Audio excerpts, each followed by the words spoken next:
This is Scott Spears, and today we have an interview I have been waiting a long time to do.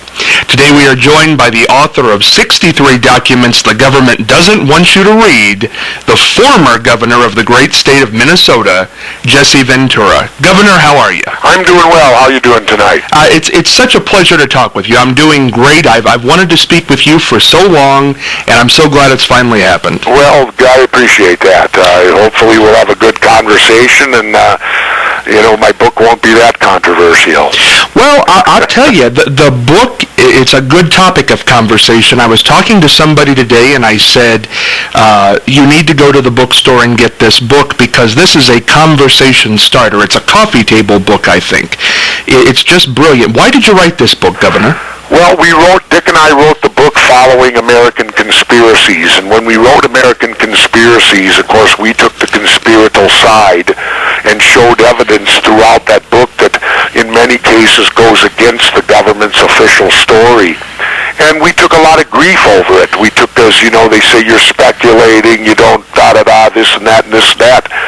So we got together and we thought about it, and we said the next book, let's do a book on government documents. And we actually started the book 3 or 4 months before WikiLeaks even happened. We were already working on this. And we thought, let's produce government documents that are so controversial that they can't attack us, because our defense then is, hey, these are your government's documents. They're not Jesse Ventura and Dick Russell speculating about an event that happened. Well, Governor, these documents that have been published in your book, why do you think they haven't come forth in any other media? Because some are quite old. Well, because of the fact that I don't believe our media does what they were designed to do today, our mainstream media.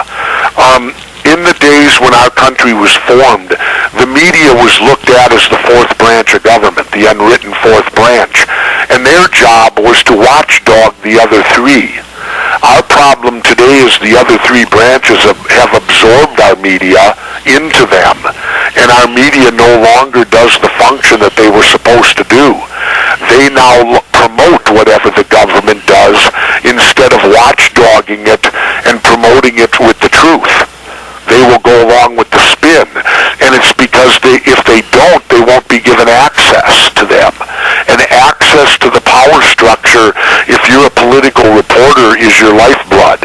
If you don't get access, you lose your job. When do you think that started? Oh, gosh, who knows? I mean, it's probably been eroding to that, and it's just peaking to the level that it is now. I don't think we're going to see Woodward and Bernstein anymore. Isn't that interesting that Woodward and Bernstein happened in the 70s?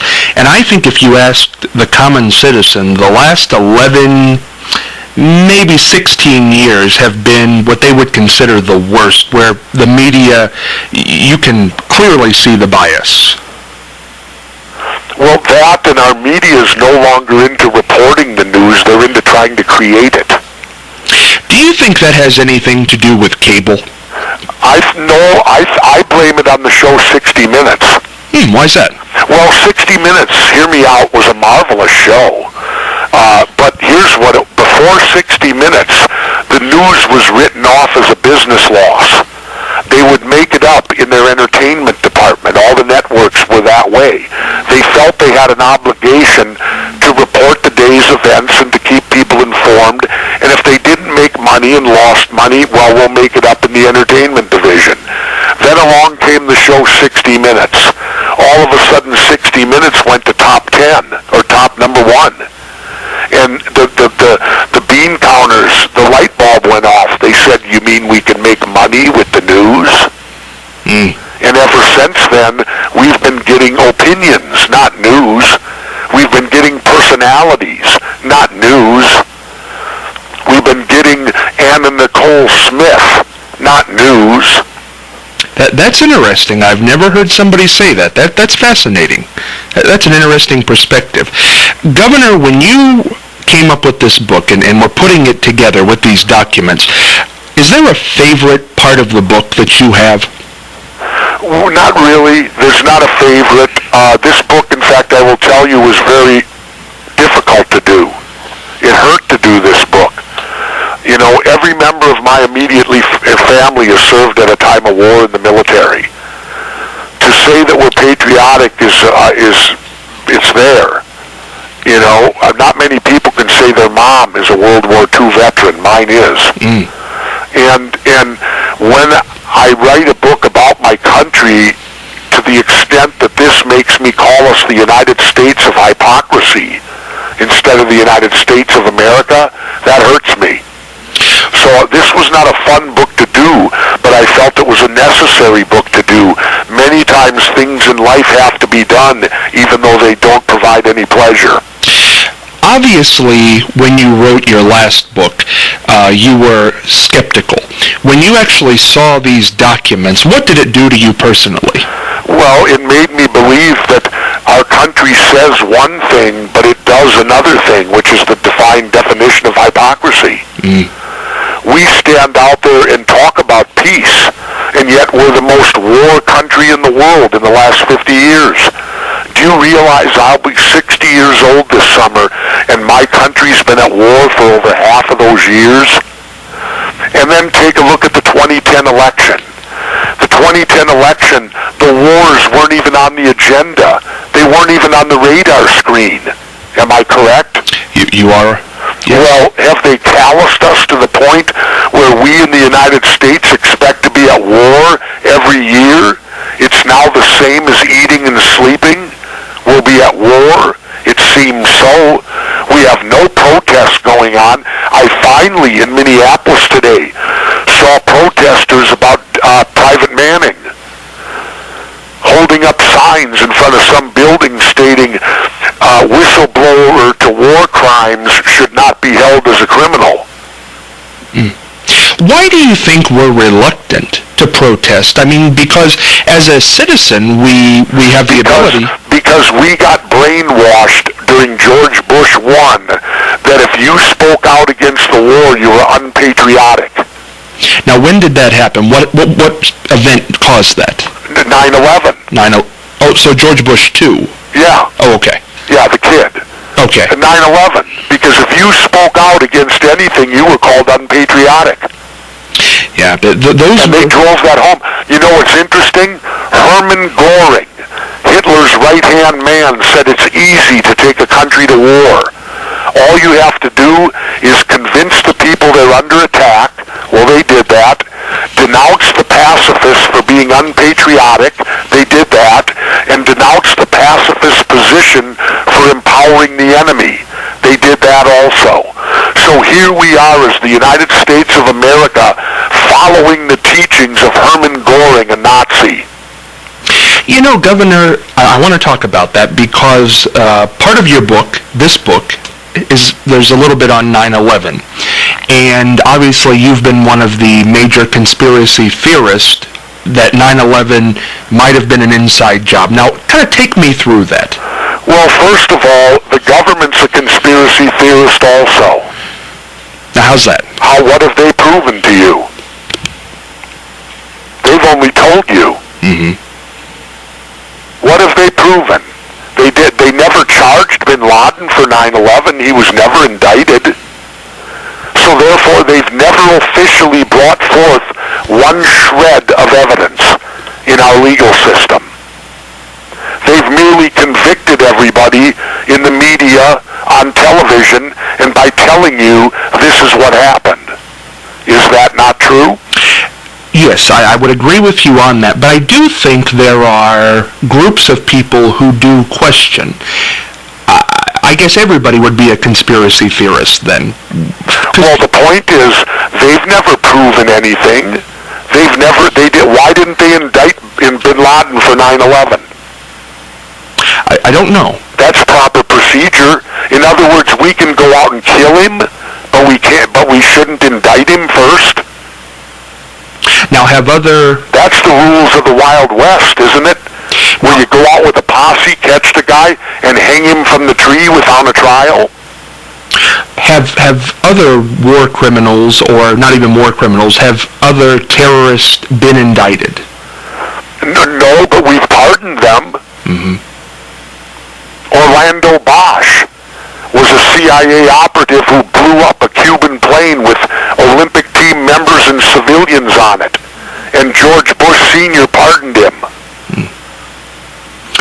Why do you think he did that?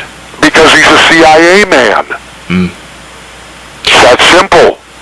Why? Now, is that not an act of terrorism? You know, I laughed. I got in trouble on Fox News because I made the statement. I said, why are we so angry that terrorists are attacking us when we've been practicing terrorism for 50 years? We simply call it foreign policy. And let me give you an example. We've been practicing terrorism on the country of Cuba. We've attempted to assassinate their leader on multiple occasions. We've burned their cane fields. We've blown up ships in their harbor. And this Orlando Bosch blew up a Cuban airliner with civilians on board. Are those not acts of terrorism? Yes, I think if you're living in Cuba, they certainly are. I think the stance, not necessarily mine, but of an American citizen would be Cuba has not been friendly with us, so that's how we deal with it. Oh, really? I would say the opposite. I'd say we haven't been friendly with Cuba, and that gives us the right to attack them. What has Cuba ever done to us other than kick out the mafia and our oil companies? They kicked out our corporations. That's why we dislike them. Look at the example of China and Cuba. They're both communist countries. We can't get enough of China because China welcomes our corporations. Castro kicked out our corporations. That's why we hate him. That's why we hate Hugo Chavez in Venezuela, because he booted out Exxon and nationalized their oil. Do you think any of the American anger toward Castro in Cuba has anything to do with the Cuban Missile Crisis? I don't know. You know, I was just a young child back then. I remember it, I recall it, and I don't understand why we're angry with Cuba. What has Cuba ever done to us? That's the only big thing I can remember, and I don't remember. They've never done anything. Well, I think the allowing the Russians to put their missiles there. That was 45 years ago. Now that you're right about. I don't know why this has gone on so long. I really don't understand that. We started this, you're an interesting man to talk to. I'm going to try to wheel it back to 9/11 here. What is your theory of what happened on 9/11? You know, I don't know. Only the perpetrators know. All I know is that what we were told is not the truth, because it defies the laws of physics. It's simple as this. You know those buildings that collapsed in 10 seconds? Right. If you took a billiard ball and merely dropped at the height of the World Trade Center and stopped it and started in free fall, like they say a pancake collapse, it would take a minute and a half for the billiard ball to reach the ground. How could these buildings get dustified and reach the ground in 10 seconds? You know, I think you're perfectly just to ask those questions. I don't think you should be attacked for that, as some have been. The actor Ed Asner, I know, has taken heat for discussing 9/11. Do you think it'll get easier to discuss what happened there as the years pass? Probably so, because the perpetrators will then all die and get away with it. Just like it's easier today. Look at on my television show this fall. We had a confession to the murder of John Kennedy, and it wasn't even reported by the mainstream media. There's no statute of limitation on murders, especially of the president. Now, I want to talk about, and I want to get one more question off about 9/11, because I do want to talk about that. 9/11, not because you say you don't know who did it, but who do you believe did it? What's your best guess? I don't know. All I know is that if our government didn't participate in it or allow it to happen, they had to be the most inept buffoons that have ever been in charge of this country, because they were given multiple ample warnings. They did things that allowed them to be successful, like the stand-down order. And, you know, it's very difficult. There was also insider trading that was clearly done on the stock market, so someone wanted to profit off 9/11 and certainly knew it was going to happen before it did. Those are all disturbing questions. Can I answer who did it? No. No, I cannot. But you are inclined to believe that the government had a hand, and if they didn't, they're inept. Absolutely. There's no doubt about it. So, and I'm just laying this out. I don't want to put words in your mouth, but the government would have done it to take us into the wars that we were in. Sure, they're called false flag operations. They're done all the time. Okay. Governments have done that all through history.